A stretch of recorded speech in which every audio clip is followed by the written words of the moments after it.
le 18 décembre 2022 jusqu'à ce jour, rendons un vibrant hommage à son Excellence Monsieur Félix Antoine Tshisekedi Tshilombo, président de la République et chef de l'État, dont l'avènement à la magistrature suprême se caractérise par un déploiement d'efforts exceptionnels et louables pour redorer l'image de notre beau et cher pays, la République démocratique du Congo, mettant ainsi le peuple au centre de toutes ses actions et initiatives, en vue de parvenir au bonheur longtemps rêvé et attendu. Son Excellence Monsieur Félix Antoine Tshisekedi Tshilombo, président de la République et chef de l'État, dont la vision éclairée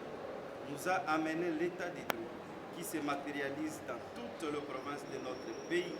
et qui aujourd'hui vient de produire ses effets au site Kivu et au travers nous, les élus légitimes du peuple, qui le reçoivent ici nos hommages le plus défendus. Depuis Calais, Chabunda, Uvira, Kabare, Mwenga, Fizi, Walum et Idju, tous les sites Kivu, remercie le bon Dieu pour l'avènement du président Tshisekedi à la magistrature suprême de notre pays. Cette population sud-kivusienne, bien qu'attristée par cette guerre injuste nous imposée par les Rwandais voisins, celle-ci s'empresse d'inviter le président de la République à venir dans les prochains jours afin de partager notre immense joie par la décision, par la prise d'acte de la déchéance du gouvernement provincial du sud Kivu. En effet, à travers les audiences du 29 décembre 2020 et du 14 janvier 2023, nous accordées par son Excellence Monsieur le Président de la République, chef de l'État, au sujet de la situation politique entretenue dans la province Sud Kivu par M. Théo Ngwabidje, gouverneur déchu, à la suite du vote de la motion de censure en date du 24 novembre 2022, nous avons eu le privilège de découvrir à la tête du pays un homme d'État très intègre, épris de la justice et du bien-être de son peuple, à la recherche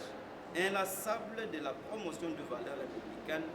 notamment la promotion de l'état des droits et le respect des principes démocratiques. Faisant suite à nos revendications qui ne consistaient qu'au respect strict de la décision de l'Assemblée provinciale, à savoir la destitution du gouvernement provincial du Sud Kivu, conformément aux articles 146, 147 et 198 de la Constitution, aux articles 41 et 42 de la loi 08/012 du 31 juillet 2008, portant principes fondamentaux relatifs à la libre administration des provinces, et à l'article 160 de la loi numéro 17/013 du 24 décembre 2017,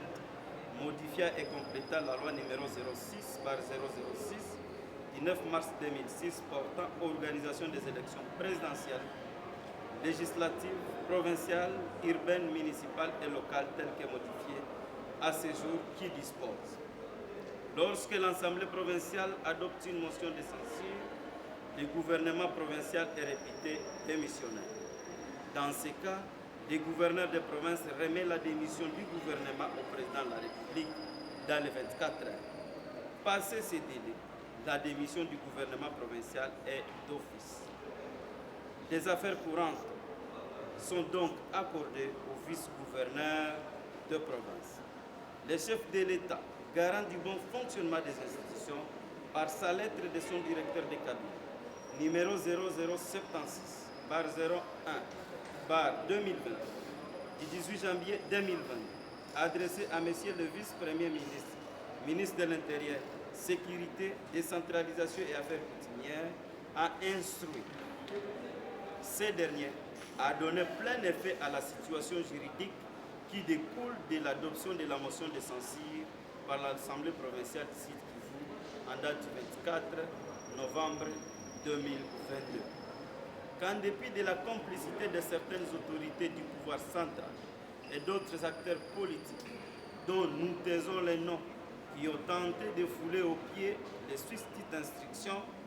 pour maintenir la population du site Kivu si le joug de la gouvernance chaotique et criminelle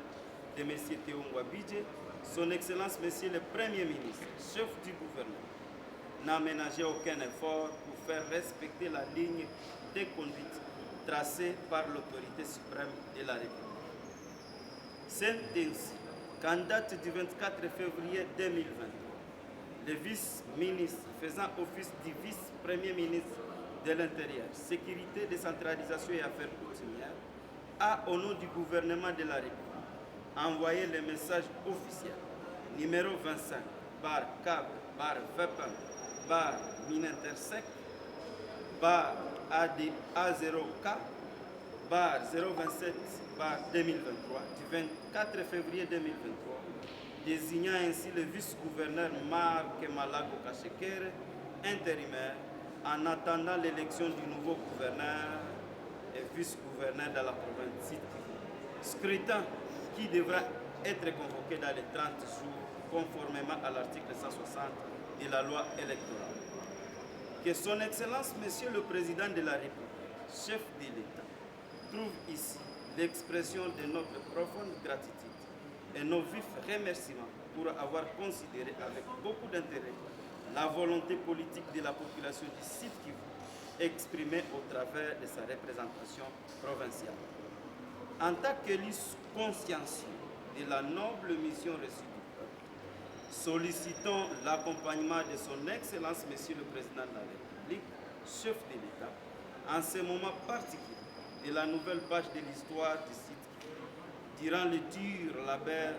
qui nous attend en vue du développement de notre province. Les députés provinciaux signataires réitèrent leur soutien indéfectible à son Excellence Monsieur Félix Antoine Tshisekedi Tshilombo,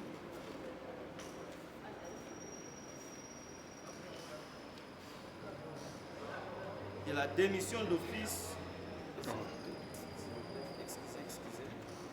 lui promettent de s'employer aux côtés de nos bases respectives à œuvrer pour sa brillante et écrasante réélection aux échéances électorales de l'année 2023 pour un deuxième mandat lui permettant de matérialiser sans anicroche son principe du peuple d'abord à travers sa vision. Cependant, en dépit de cette volonté politique exprimée au plus haut sommet de la République, avons-nous appris jusque-là, à travers les réseaux sociaux, la saisine de la Cour constitutionnelle par M. Théo Ngouabidje, ex-gouverneur du Sud Kivu de triste mémoire,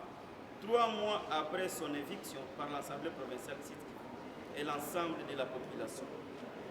Bien que cela constitue un droit légitime pour tout citoyen, même ceux qui n'ont pas raison à pouvoir le faire,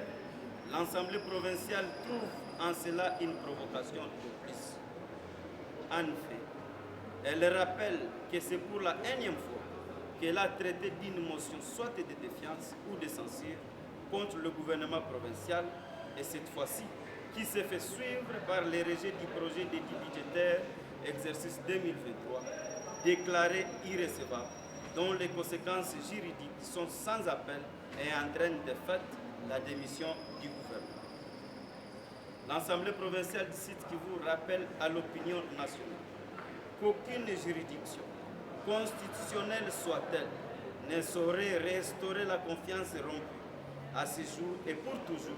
entre l'organe délibérant et l'ex-gouverneur du Sud Kivu. Nous ne pouvons donc clore ces moments sans rendre grâce à Dieu,